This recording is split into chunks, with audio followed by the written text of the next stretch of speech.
En primer lugar, quiero contarles que en el chat aparecen muchos pedidos o algunas sugerencias respecto a la necesidad de contar con más recursos, con más orientaciones, con más elementos para hacer la transposición didáctica, para poder trabajar la temática en el aula en los distintos niveles.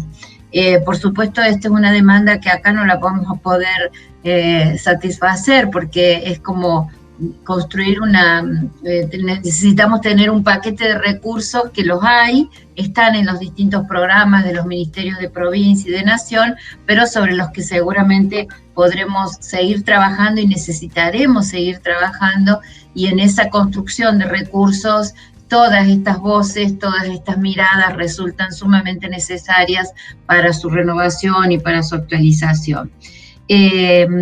Quizás encontremos alguna forma a través de las pantallas, de los programas, de las aulas virtuales, de los distintos elementos que hoy ya nos hemos ido familiarizando en la tecnología, para compartir y acercarles. Nos comprometemos a eso. También nos solicitaban bibliografías, solicitaban especialmente a las chicas de la investigación, a Cande y a Cecilia, si pudieran acercar bibliografía.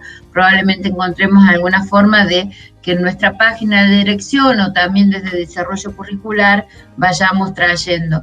En ese sentido, quería recordarles que la semana pasada una publicación de la Dirección de Desarrollo Curricular se comenzó a difundir, está en el programa Tu Escuela en Casa, con recomendaciones y bibliografía y recursos muy actualizados para todos los niveles. Así que recomendamos esa publicación, que la pueden encontrar en el programa Tu Escuela en Casa.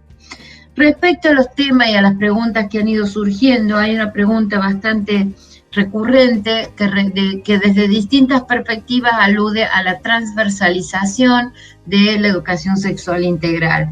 Y hay una particular que le quiero transmitir a Mirta sobre cómo apareció, porque ella en su exposición nos comentó que lo pensaron a este espacio curricular como un espacio propio, específico, pero entramado, decía ella, en diálogo con los otros espacios, de modo que podemos entender que la transversalización de la educación sexual integral estuvo plasmada en su origen, cuando se incorpora en el diseño curricular. Así que esta es una primera pregunta que le queremos formular a Mirta, que nos pueda compartir cómo en sus orígenes, cómo se trabajó, cómo se pensó esa transversalización o ese entramado, como dijo ella, ese entramado del espacio del seminario de ESI con los otros espacios de la formación docente.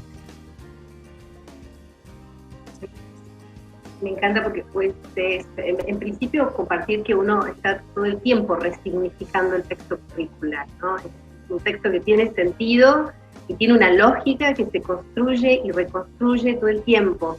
Los procesos de actualización además nos permiten ir ingresando nuevamente en esos textos y hacerlos que tengan la encarnadura del presente, aunque mañana queden de nuevo desactualizados para volver a actualizarse. Y entonces ahí me parece que hay una dinámica que toma lo curricular en las instituciones y que no son textos, que digamos, parece que una de las cuestiones que hay que sortear también es la lectura solo de la unidad, sino mirarlo en la trama formativa. Me parece que la educación sexual integral nos puso un conjunto de preguntas que no podíamos desatender y probablemente en el 2008 tampoco podíamos atender todas juntas.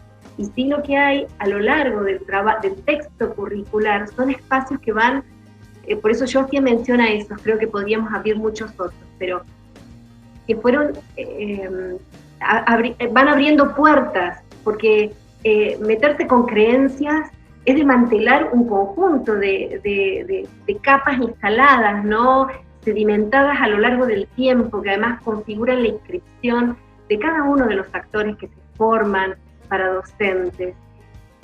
Y eso en el marco de un cuidado también, ¿no? Cómo abrir, quiénes pueden ir abriendo esas puertas. En el 2008, problemática socioantropológica fue de la educación, en la educación. Es una materia que hizo ahí como un hueco y estuvo pensada para eso, para poder ir como tallando sobre algunas representaciones más enquistadas sobre qué sujetos tienen que estar en la escuela, por ejemplo. quiénes pueden estar en la escuela, pero tenemos una ley de educación nacional que colocó la educación como un derecho para todos los niños y niñas, y entonces y jóvenes, y por lo tanto eso marcó una primer pregunta enorme que va a ir movilizando a quienes forman a los futuros docentes. Entonces quiero decir que cuando pensábamos, probablemente no fue solo la ESI, fueron los sujetos de la formación, y la ESI como parte de pensar esos sujetos de la formación. Entonces, cuando yo hice esa pequeña trayectoria, es que abrir la preocupación por de qué trata la identidad y las construcciones identitarias, cuáles son las biografías y las autobiografías de los sujetos que ingresan a los procesos formativos, cómo darle corporalidad, ¿no? Encarnadura, y por lo tanto darle historia a cada unidad curricular, y el aporte que cada unidad curricular, siempre decíamos, es qué aporta cada unidad curricular al proceso formativo. Si yo lo miro desde afuera, digo, ahí había una instalación de una pregunta en continuidad. Educación sexual integral va a estar en ese cuarto año. Tal vez no es la mejor ubicación, y uno puede volver a discutir la localización de esas unidades. Lo que sabemos es que no está sola, que hay un trayecto de formación. Ahora, también es cierto que si el otro sigue viviendo que está sola, hay muchas cosas por construir todavía, ¿no? Si yo siento que llego a cuarto año y no logro dimensionar cómo volver a atar todas esas pistas que salieron a través que fueron abiertas en distintas unidades curriculares, es que todavía hay un trabajo de articulación, de real transversalidad, bueno, que a lo mejor los talleres integradores ayudarían a colocar a lo largo de los años de formación una pregunta. Una pregunta. Por la formación, por la propia formación, porque me parece que había una coincidencia en lo que íbamos colocando, es que la ESI nos pone a todos los actores institucionales a mirarnos, no solo a mirar qué voy a hacer con eso, sino qué me pasa con eso. Y entonces ahí es muy fuerte la inscripción, subjetiva. Bueno, tal vez no responda a la pregunta, pero va en línea de pensar, ahí tuvimos hubo una mirada de continuidad en el proceso y una vinculación con las temáticas que componen después la ESI. Bueno, gracias Mirta, creo que sí, que respondiste y que nos trajiste nuevamente esta idea que se hace carnadura en el trabajo y en la experiencia cotidiana del desarrollo curricular, de la construcción colectiva y de la revitalización o el repensar y resituar los temas y cómo a su vez, como decía Facundo, el atravesamiento, y también lo mencionaron las chicas, Ana Lucía y Laura, el atravesamiento contextual, ¿no? Cómo la sociedad en su conjunto y las particularidades de cada contexto van atravesando y reeditando las preguntas, las propuestas y las preocupaciones. Como les decía, varias preguntas que están apuntando a la preocupación sobre la transversalización y a la preocupación acerca de cómo abordar la enseñanza de estos temas articulados o vinculados con otras áreas. Y hay una pregunta muy concreta para Candela y Cecilia que dice si ustedes pudieron registrar trabajos articulados, por ejemplo, con el área artística, con la literatura o con otros espacios vinculados con otras temáticas. También hay otra pregunta para ustedes, Cande y Ceci, sobre los desafíos, que me parece que lo dijeron en su exposición. La pregunta estaba antes que ustedes llegaran a ese punto, pero seguramente tienen algo más para agregar sobre esos desafíos, cuando ustedes plantearon la misma transversalidad como un desafío, o cuando plantearon el vínculo sobre los docentes, entre los docentes y los estudiantes de la formación docente, que me parece que ahí se entrama o entra en diálogo con algunas de las cuestiones y las ideas que nos trajo Facundo.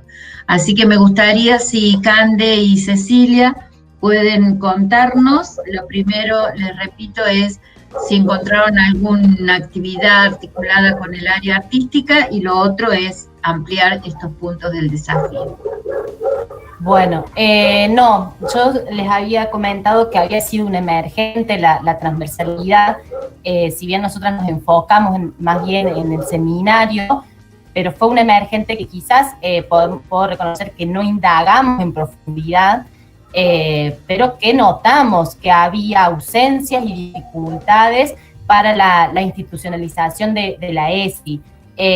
Algo que fue muy recurrente, que yo mencioné en relación a la violencia de género, y que no había acciones interministeriales, o que las actividades de la ESI no están sistematizadas, sino que se hacen aisladas, dependiendo de quién lo demanda. Entonces, que no hay proyectos institucionales de ESI en los institutos, entonces queda como algo, bueno, un poco a la voluntad de quien quiera hacerlo. Y en relación a los desafíos, en las escuelas primarias tampoco hay transversalización, y ahí lo veíamos con situaciones conflictivas.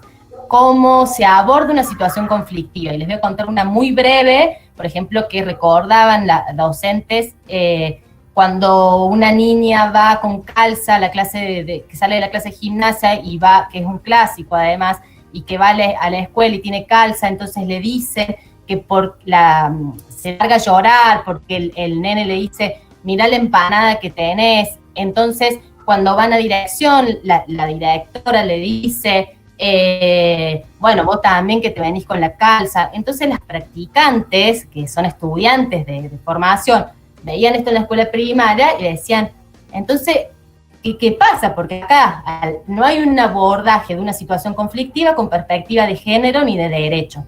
Entonces ellas decían, y la ESI es como que está y no está, como si fuera que está ahí, el afiche y nada más, y ahí es cuando están esos desafíos, cuando tenemos que empezar a mirar esas situaciones conflictivas desde un enfoque de género y de derechos. Bueno, y yo quería resaltar o también agregar un poco en relación a las compañeras que trabajan como CIPE, que también, pensándolo, fue un invisibilizado en nuestra investigación, ¿sí? Entonces, las docentes o las estudiantes precisamente no nombraron o no pensaron que el CIPE, también él o la CIPE, sería también un articulador o un promotor de propuestas transversalizadoras de la ESI, ¿no? Entonces, bueno, me pareció muy interesante la experiencia que cuentan las chicas en estos institutos, y bueno, y lo tomo también como un invisible en nuestra investigación. Muchas gracias. Sé que nos estamos pasando, ya estamos con muy poquito tiempo, pero insisto en algunas preguntas que hemos recibido y que me gustaría, continuando el orden de la exposición, acercarle a Facundo.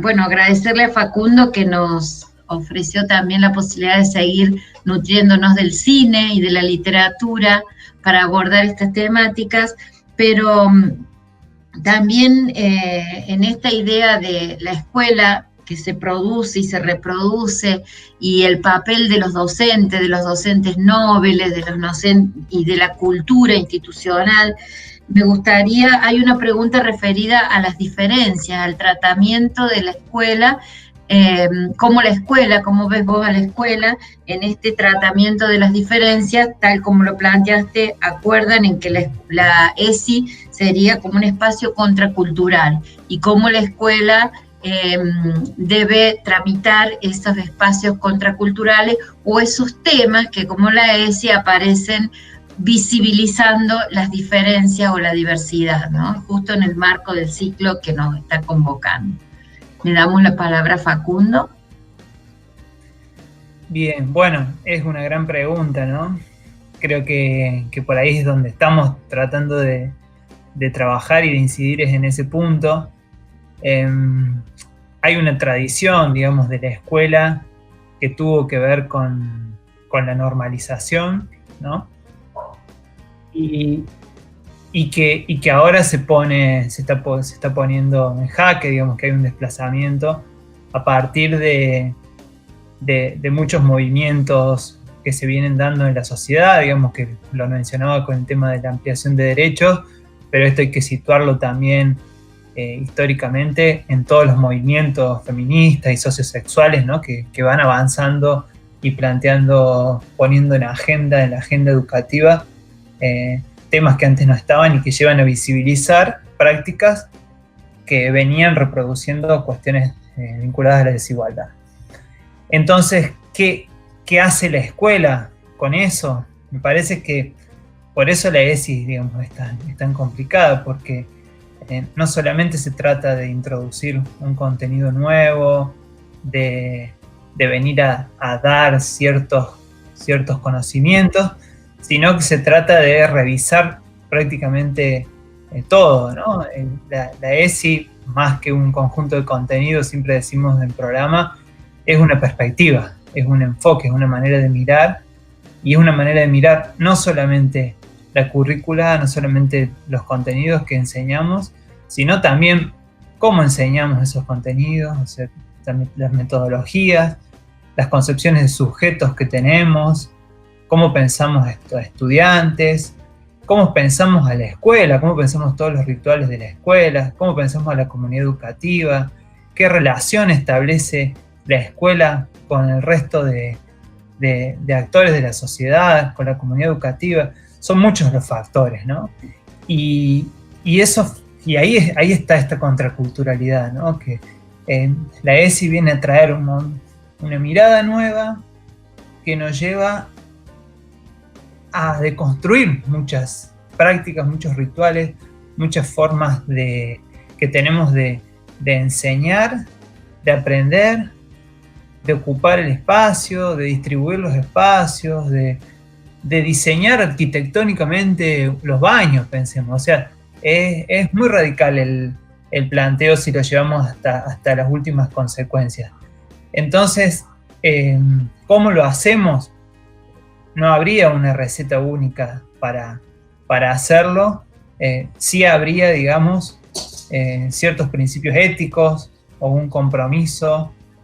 Creo que por ahí lo que apuntaba con la exposición iba por ese lugar, con esa apertura de la escuela. Yo acá lo situaba en un punto específico que era la relación por ahí entre quienes ya están y quienes vienen, en el caso de docentes, pero esta mirada, digamos, ética la podemos pensar en términos más generales, digamos, cómo se relaciona una escuela, cómo se abre a esa otredad, ¿no? Pues pensemos que la escuela como si fuera siempre el territorio de lo uno en esta tradición normalista, ¿no? Antigua.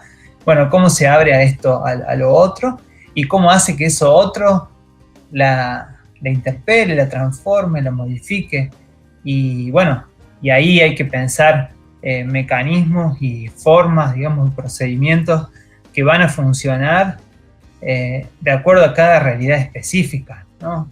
Porque justamente esa relación con lo otro tiene que ver con la situación, con estar en un lugar situado que está hecho, digamos, de la materia de la que está hecha es la contingencia, digamos, el momento, es todo lo que está pasando ahí, todas las disputas que están habiendo en ese momento. Entonces, bueno, yo pensaría como en un término general, diría, esta apertura, esta escucha y dejarse interpelar, ¿no? Que un poco es, tal vez, cuando lo vemos en la ESI, lo vemos mucho con la primera puerta de entrada, ¿no? De las puertas de entrada, que es un dispositivo que se usa mucho. Bueno, la primera puerta de entrada es la reflexión sobre nosotras y nosotros mismos, y que tiene que ver con eso, con la relación que establecemos con esto otro, digamos. Y que eso otro soy también yo mismo, ¿no? Porque estoy en un constante devenir y me transformo. Y pensar la escuela en esos términos. No sé si respondí, pero... Sí, claro. Muchísimas gracias, Facundo. Muchas gracias por tus reflexiones. Y en el mismo sentido en el que Facundo nos estaba proponiendo una reflexión que no se queda circunscripta al cómo, sino a la perspectiva, a la apertura, y creo que las últimas reflexiones que nos trajeron las chicas de la CIPE, las coordinadoras institucionales, Ana Lucía y Laura, tenían muchas pistas sobre cómo generar estas aperturas, que al mismo tiempo que son aperturas, yo las escuchaba y las pensaba como pistas, como lazos, como redes, como tejer entramados, ¿no? Donde hay una voz y alguien que escuche esa voz y ese mensaje. Me pareció muy importante todo lo que ustedes comentaron respecto al impacto de la educación sexual integral, que abre puertas, que detecta, que previene, que teje otra nueva relación, habilitando a la posibilidad de ser visible aquello que permanece oculto. Sé que no tenemos más tiempo, me sabrán disculpar, pero de todas maneras estamos cerrando. Si Ana, Lucía o Laura quisieran agregar algo, les damos unos minutitos, porque no hay preguntas específicas para ustedes, pero sí un reconocimiento a las pistas y a la experiencia, a lo valioso de la experiencia que ustedes compartieron. Les damos un minutito para sus palabras y luego nos vamos despidiendo. Ana o Laura. A ver, Ana. Bueno, gracias, Liliana. Sé que muchos y muchas están escuchando y también de algún modo nos ayuda todas estas reflexiones a seguir interpelándonos y a seguir pensando nuevos recorridos y nuevas maneras de transitar en el cotidiano la educación sexual integral. Y convocarnos a seguir trabajando juntos.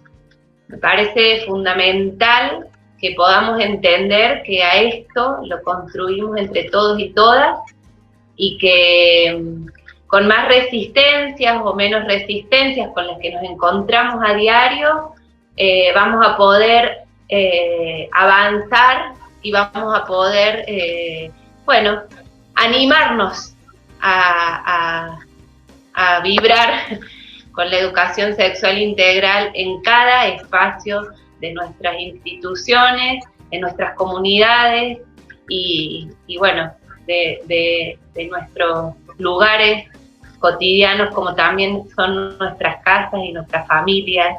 Y bueno, gracias, muy contentas, muy agradecidas y muy nerviosas yo.